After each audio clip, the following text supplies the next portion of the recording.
Welcome to this tutorial on John the Ripper, a powerful password cracking tool. While this tool has legitimate uses in cybersecurity, it's crucial to understand that using it without proper authorization is illegal and unethical. This video is strictly for educational purposes. Disclaimer: the information provided here is intended for educational and ethical purposes only. Unauthorized use of this tool is illegal and can result in severe penalties. It's essential to respect privacy and obtain proper authorization before attempting to crack any password. What is John the Ripper? John the Ripper, often abbreviated as JTR, is a popular password cracking tool used to test password strength and identify vulnerabilities. It can be used to crack various types of hashes, including MD5, SHA-1, and many others.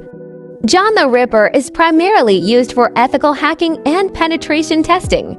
Here are some legitimate use cases. Password recovery. If you forget your password, you can use JTR to recover it if you have the hash.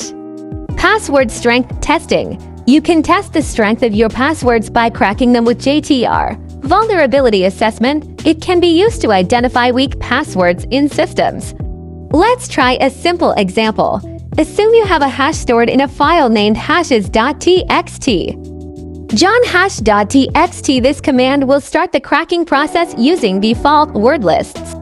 John the Ripper offers various options to customize the cracking process. You can use custom word lists. You can specify the hash format. You can create complex password patterns. It's crucial to remember that using John the Ripper without proper authorization is illegal. Always respect privacy and obtain necessary permissions before using this tool. It's crucial to remember that using John the Ripper without proper authorization is illegal. Always respect privacy and obtain necessary permissions before using this tool. John the Ripper is a powerful tool for security professionals. However, it's essential to use it responsibly and ethically. By understanding its capabilities and limitations, you can use it effectively to enhance system security. Once again, disclaimer: this video is for educational purposes only. Unauthorized use of John the Ripper is illegal. Always obtain proper authorization before using this tool.